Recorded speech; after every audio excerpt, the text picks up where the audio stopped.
Hello and welcome to my channel. आज के इस वीडियो में मैं डिस्कस करने वाली हूँ रिपोर्ट राइटिंग से रिलेटेड इम्पॉर्टेंट एमसीक्यूज़। ये पार्ट 1 है जिसमें हम 40 क्वेश्चंस डिस्कस करेंगे। तो चलिए शुरू करते हैं हमारा आज का ये वीडियो।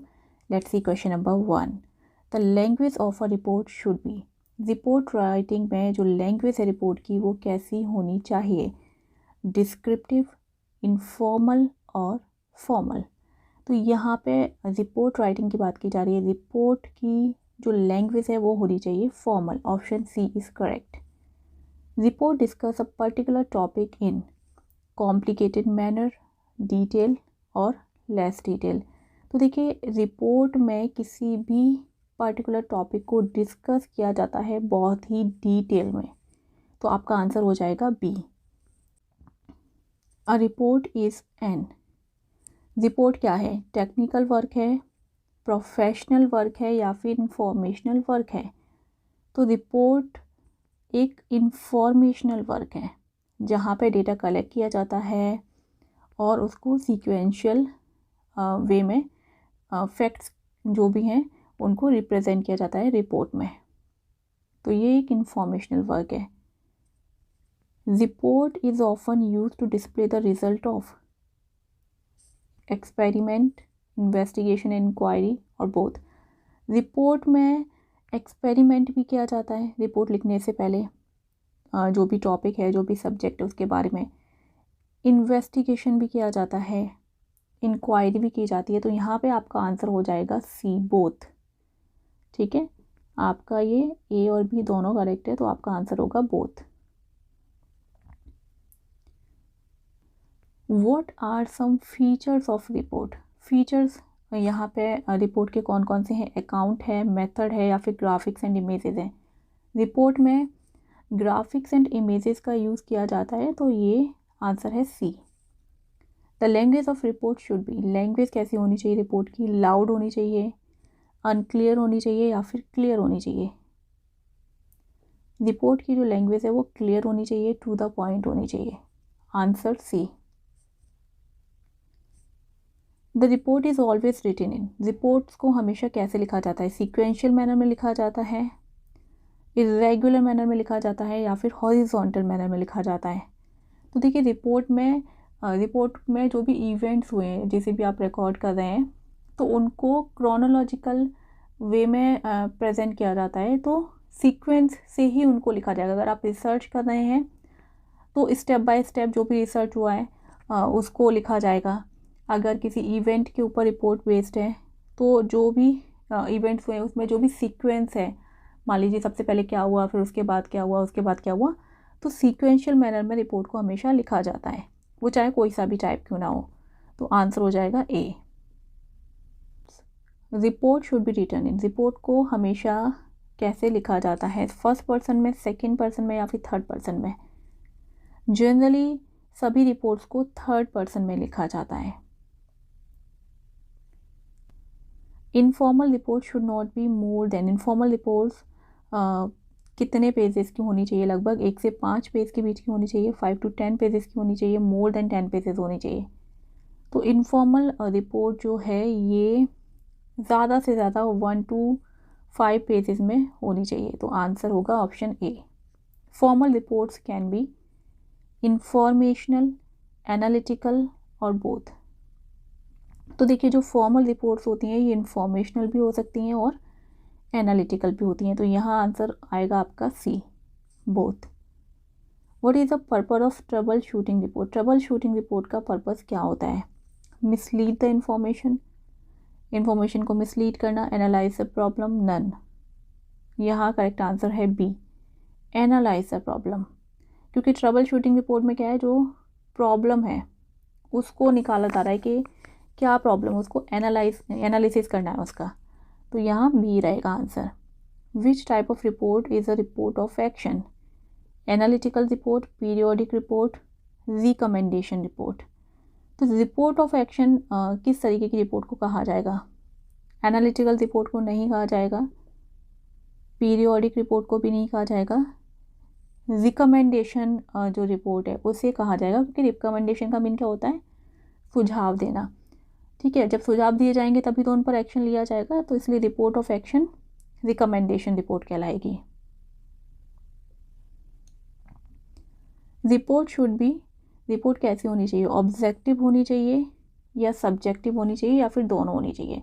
देखिए रिपोर्ट जो है ये ऑब्जेक्टिव होनी चाहिए। ऑब्जेक्टिव से क्या मीन है, ऑब्जेक्टिव से मीन है कि जो भी रिपोर्ट को लिख रहे हैं, जो राइटर हैं, वो अनबाइस्ड होकर और एकदम न्यूट्रल वे में रिपोर्ट को लिखे, उसमें अपने कोई पर्सनल जो बिलीफ्स हैं उनको मिक्स ना करें, अगर वो किसी चीज़ को लेके प्रेजुडाइज्ड है तो उसको मिक्स ना करें, एकदम न्यूट्रल होकर अनबाइस्ड तरीके से रिपोर्ट को लिखे, जो है वही लिखे।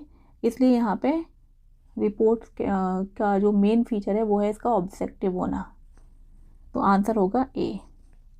What is the first thing written in a report, report में सबसे पहले क्या लिखा जाता है, इंट्रोडक्शन, टाइटल, कॉन्क्लूज़न। तो देखिए रिपोर्ट में सबसे पहले लिखा जाता है टाइटल।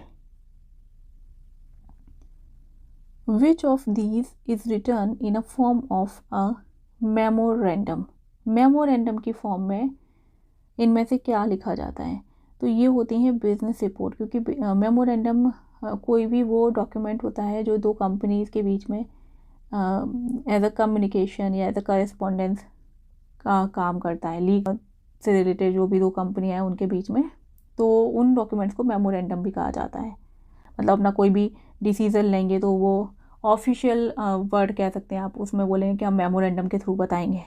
ठीक है, तो ये बिजनेस रिपोर्ट्स हो गया। What is the primary objective of a report, primary objective क्या है किसी भी रिपोर्ट राइटिंग का, to inform and to record, to recommend और बोथ। तो देखिए जो रिपोर्ट है इसमें जो ऑडियंस है उसको इन्फॉर्म किया जाता है, तो टू इन्फॉर्म भी करेक्ट हो गया। टू रिकॉर्ड, इन्फॉर्म करने से पहले डेटा को कलेक्ट किया जाता है, रिकॉर्ड किया जाता है, तो रिकॉर्ड भी सही हो गया। रिकमेंड, मान लीजिए कोई प्रॉब्लम है तो उसके लिए रिकमेंडेशंस भी दिए जाते हैं, ये भी सही हो गया। तो यहाँ आंसर होगा आपका सी, बोथ।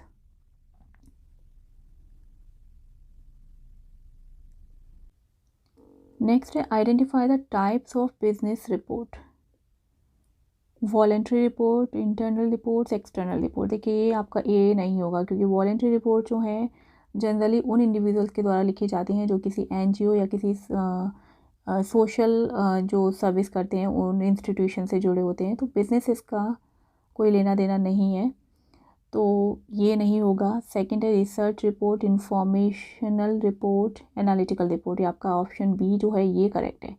ये सब बिजनेस में लिखी जाती है, रिसर्च रिपोर्ट भी लिखी जाती है, इंफॉर्मेशनल रिपोर्ट भी लिखी जाती है, एनालिटिकल रिपोर्ट भी लिखी जाती है। नेक्स्ट है the type of report that presents analysis and results is called, वो रिपोर्ट कौन सी होती है जो कि किसको प्रेजेंट करती है, एनालिसिस को प्रेजेंट करती है, एंड रिजल्ट इज़ कॉल्ड, तो उस रिपोर्ट को हम क्या बोलेंगे, उस रिपोर्ट को हम फॉर्मल रिपोर्ट बोलेंगे, इनफॉर्मल रिपोर्ट बोलेंगे या फिर एनालिटिकल रिपोर्ट बोलेंगे। तो जो रिपोर्ट एनालिसिस को प्रेजेंट कर रही है तो उसे हम बोलेंगे analytical report. Answer C is correct. What is correct about report writing, report writing के बारे में क्या करेक्ट है, fit for purpose, decisive, easy to read and follow, correct in fact and language, concise और परसुएसिव। तो यहाँ पे ये जो दोनों पॉइंट है ना, ए भी करेक्ट है और बी भी करेक्ट है, तो इसलिए both A and B. Next है a report is a ornamental description, no, imagination account, no, factual and accurate account, क्योंकि फैक्ट्स की बात की जाती है रिपोर्ट में, फैक्ट्स को कलेक्ट करके, इंफॉर्मेशन को कलेक्ट करके रिपोर्ट बनाई जाती है जो कि एकदम एक्यूरेट अकाउंट होता है, तो option C. A good report should be free from clarity, facts leading to a conclusion, personal bias and prejudice. तो जो अच्छी रिपोर्ट है वो किससे फ्री होनी चाहिए, यहाँ पे आंसर होगा सी, पर्सनल बायस एंड प्रेजुडाइज। मतलब जो कि मैं आपको बता चुकी हूँ कि राइटर को बायस्ड होकर या प्रेजुडाइज्ड होकर रिपोर्ट नहीं लिखनी है, तो आंसर है यहाँ पे C. Reports can be official and technical, write up, to a newspaper both A and B. तो देखिए रिपोर्ट जो होती हैं ऑफिशियल भी होती हैं, टेक्निकल भी होती हैं, और न्यूज़पेपर के लिए जो राइटअप्स होते हैं वो भी रिपोर्ट्स होते हैं, क्योंकि पहले रिपोर्ट लिखी जाती है उसके बाद ही न्यूज़ में वो पब्लिश होती है। तो यहाँ पे होगा option C both A and B. Which statement is not true? A report is creative in nature and based on facts.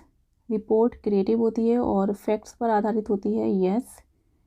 Reports are written for specific purpose, specific purpose के लिए लिखी जाती है, यस, ये भी करेक्ट है। अब क्योंकि क्वेश्चन में हमसे पूछा गया नॉट ट्रू, तो ठीक है, ये दोनों तो करेक्ट हो गए। Report is not based on facts, therefore it has no originality. Report facts पर बेस्ड नहीं होती, बल्कि ये गलत है, क्योंकि जो रिपोर्ट होती है वो फैक्ट्स पर ही बेस्ड होती है और वो ओरिजिनल अकाउंट होता है, एक्यूरेट अकाउंट होता है। तो यहाँ पे आपका ये जो सी ऑप्शन है ये गलत है, ठीक है। तो यहाँ पे हमारा करेक्ट आंसर होगा C. Which tense is mostly used in newspaper headlines? Newspaper headlines में मेनली किस टेंस का यूज़ किया जाता है? प्रेजेंट टेंस, पास्ट टेंस और फ्यूचर टेंस। तो देखिए न्यूज़पेपर हेडलाइंस में प्रेजेंट टेंस का यूज़ किया जाता है। Which method is used in newspaper report? Newspaper report में कौन सा मेथड यूज़ किया जाता है? मेडिटेटिव, नरेटिव और डिस्क्रिप्टिव। यहाँ करेक्ट आंसर होगा C, descriptive. C is correct answer. What is the most time consuming part of the report? Report writing का सबसे ज़्यादा जो टाइम कंज्यूमिंग पार्ट है वो क्या है? Process of collecting and selecting information, checking and revising report, और both. तो यहाँ आपका आंसर होगा बोथ, क्योंकि ये दोनों ही जो पार्ट हैं, इंफॉर्मेशन को चेक करना, कलेक्ट करना, इंफॉर्मेशन सेलेक्ट करना, ये सब टाइम कंज्यूमिंग है। फिर उसके बाद जब रिपोर्ट तैयार हो जाए तो उसको फिर से चेक करना, रिवाइज करना, ये भी टाइम टेकिंग है। तो यहाँ पे होगा बोथ। अ रिपोर्ट में बी यूज फॉर रीडिंग और हेयरिंग। ये जो स्टेटमेंट है ये ट्रू है और फॉल्स है या फिर नन। तो रिपोर्ट को यूज़ किया जाता है रीडिंग के लिए भी, रिपोर्ट को लिखा जा सकता है, और हियरिंग के लिए भी, मतलब रिपोर्ट को पढ़ के भी सुनाया जा सकता है, या फिर रिपोर्ट को वर्बली भी प्रेजेंट किया जा सकता है, मतलब बिना लिखे फैक्ट्स को वर्बली बता दिया जाए।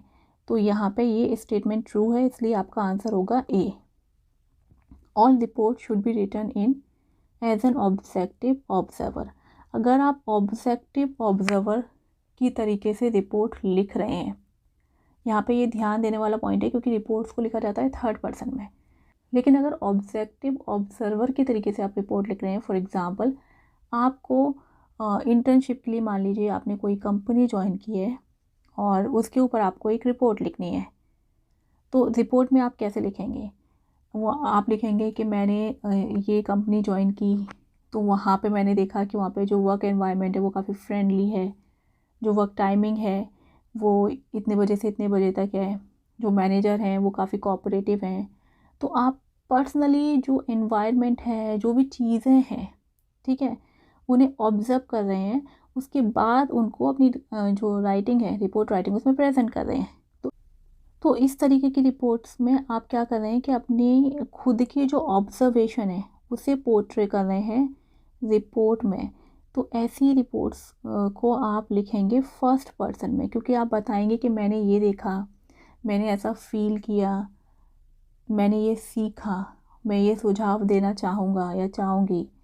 तो यहाँ पे आप जब एक ऑब्जर्वेशन बेस्ड रिपोर्ट लिखेंगे तो वहाँ आप फर्स्ट पर्सन का यूज़ कर सकते हैं। अदरवाइज़ जो रिपोर्ट्स लिखी जाएंगी उनमें आप थर्ड पर्सन का यूज़ करेंगे। तो ऑब्जेक्टिव ऑब्जर्वर या फिर ऑब्जर्वेशन बेस्ड जो रिपोर्ट होंगी उनमें फर्स्ट पर्सन यूज़ किया जाएगा।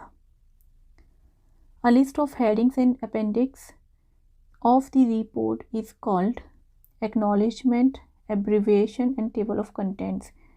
तो ये जो लिस्ट होती है हेडिंग्स की और ये जो अपेंडिक्स हैं, इन्हें बोला जाता है टेबल ऑफ कंटेंट्स। आपका आंसर होगा option C, table of contents. Report writing should always be done इन।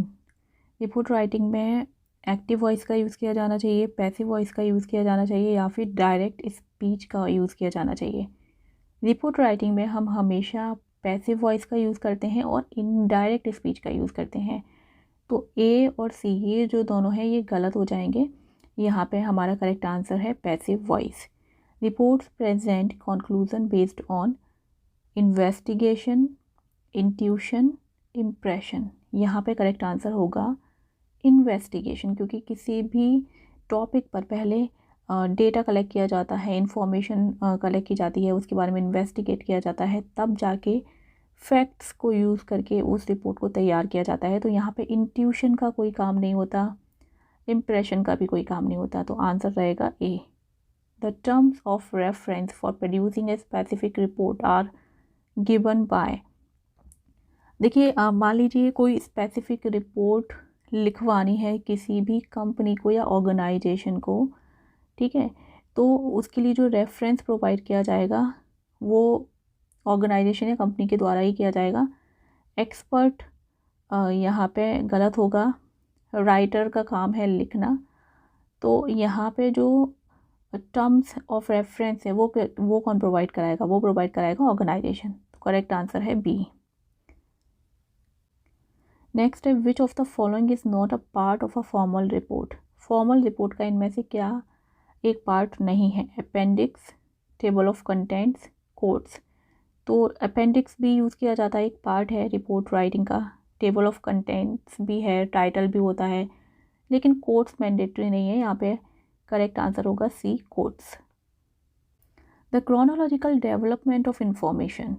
सिलसिलेवार तरीके से, मतलब क्रमवार तरीके से जो इन्फॉर्मेशन लिखी जाती है रिपोर्ट राइटिंग में, ये किसके अनुसार होती है? राइटर की चॉइस पे डिपेंड करती है ये। Order in which events occurred, ये राइटर की चॉइस पे डिपेंड नहीं करती। राइटर को जब रिपोर्ट लिखनी है तो ये मैंडेटरी है उसके लिए कि ये जो ऑर्डर है, जो क्रम है, जिस सीक्वेंस में चीज़ें हुई हैं वो उनको वैसे ही लिखें। मान लीजिए वो रिसर्च रिपोर्ट लिख रहा है, तो जिस सीक्वेंस में उसने रिसर्च की है स्टेप बाय स्टेप, उसको वो लिखना ही है। मान लीजिए वो कोई इवेंट के ऊपर रिपोर्ट लिख रहा है, तो जो भी प्रोग्राम, फंक्शन, कौन आया, कौन गया, सबसे पहले कौन आया, फिर किसने दीपक जलाया, कौन सा जो टीम थी, कौन सी जो टीम थी जो कि उसने ट्रॉफ़ी ली उस प्रोग्राम की। तो ये सारी जो भी सिलसिले वार तरीके से हुए हैं इवेंट्स, तो उनको लिखना मैंडेटरी होता है राइटर के लिए। उसकी चॉइस काम नहीं करती, क्योंकि अगर वो ऐसे नहीं लिखेगा तो रिपोर्ट राइटिंग कैसी हो जाएगी? वर्थलेस हो जाएगी, उसका कोई मतलब ही नहीं है। तो यहाँ पे जो आंसर है वो होगा बी। नेक्स्ट है the glossary is a list of. Glossary क्या है? Subject covered in the report, abstract vision, technical terms used in report. तो यहाँ पे इसका आंसर है कि technical terms used in report. जो भी टेक्निकल टर्म्स यूज़ किए गए रिपोर्ट में, उनका मीनिंग ग्लॉसरी में दिया जाता है। Business research gives information to guide stock holders, business decisions, brokers. यहाँ पे आंसर आएगा बिजनेस डिसीजंस, क्योंकि बिजनेस पे जब रिसर्च की जाएगी तो फिर बिजनेस के लिए क्या ठीक है, क्या नहीं ठीक है, तो जो डिसीजंस हैं वो लेना इजी होता है। तो ये गाइड का काम करती है बिजनेस डिसीजंस के लिए। Which of these is a parameter of report writing? Quality of information, ability to acquire information, और ऑप्शन सी है यहाँ पे बोथ। तो यहाँ पे अगर हम पैरामीटर की बात करें तो रिपोर्ट राइटिंग में क्वालिटी ऑफ इंफॉर्मेशन भी इम्पॉर्टेंट है, और जो एबिलिटी है राइटर की टू एक्वायर इंफॉर्मेशन, ये भी इम्पॉर्टेंट है। तो आंसर हो जाएगा आपका सी, बोथ। नेक्स्ट है reports convey information, answer questions and present your opinions, regulations, comply with government to solve problems। तो यहाँ करेक्ट आंसर होगा सी। लेकिन ये किस तरीके की रिपोर्ट्स की बात की जा रही है? क्योंकि गवर्नमेंट, अब मान लीजिए कोई बिजनेस रिपोर्ट है, उसको तो गवर्नमेंट सॉल्व नहीं करेगी। यहाँ पे हम बात कर रहे हैं उन रिपोर्ट्स की जिनमें किसी सोशल इश्यू को एड्रेस किया गया है, तो वहाँ पे गवर्नमेंट उसको सॉल्व करने में हेल्प करेगी। ठीक, ये याद रखना है। Reports that present data without analysis और रिकमेंडेशंस आर, रिपोर्ट्स जिसमें डेटा प्रेजेंट किया जाता है विदाउट एनालिसिस और रिकमेंडेशन के, वो कैसी रिपोर्ट्स कहलाएंगी? वो रिपोर्ट कहलाएंगी जस्टिफिकेशन रिपोर्ट्स। क्योंकि अगर हम एनालिसिस करके रिपोर्ट बनाएंगे तो वो तो एनालिटिकल रिपोर्ट हो जाएगी। तो यहाँ पे ऑप्शन ए नहीं है इसका आंसर, और इंफॉर्मेशनल रिपोर्ट भी नहीं होगी, क्योंकि यहाँ पे सीधे क्या किया जा रहा है, डेटा को प्रेजेंट किया जा रहा है बिना एनालिसिस के, और क्योंकि यहाँ पे रिकमेंडेशंस भी दी जा रही हैं तो इसलिए जस्टिफिकेशन रिपोर्ट कहलाएगी। An informal report is use for, informal report जो होती है इससे यूज़ किया जाता है लॉन्गर डॉक्यूमेंट के तरीके से, शॉर्टर डॉक्यूमेंट, एकेडमिक डॉक्यूमेंट। देखिए इनफॉर्मल रिपोर्ट जो होती है ये एक शॉर्ट डॉक्यूमेंट होता है जिसे कि इंफॉर्मेशन देने के लिए, चाहे तो वो इंटरनल ऑडियंस हो सकती है या फिर एक्सटर्नल ऑडियंस हो सकती है, तो इन्फॉर्मेशन देने के लिए शॉर्ट डॉक्यूमेंट को यूज़ किया जाता है। मतलब एक समराइज तरीके से जो डॉक्यूमेंट लिखा जाता है। और अगर हम बिज़नेस पॉइंट ऑफ व्यू से बात करें तो शॉर्ट, इनका ये जो बिज़नेस रिपोर्ट्स होती हैं ना, जो बिज़नेस में ये जो कम्युनिकेशन चलता है, तो इनका शॉर्टर डॉक्यूमेंट 10 पेज या उससे कम का भी हो सकता है, उसको इनफॉर्मल रिपोर्ट कहेंगे। तो आज की इस वीडियो में इतना ही, मिलते हैं नेक्स्ट वीडियो में, तब तक के लिए bye bye and thank you so much for watching.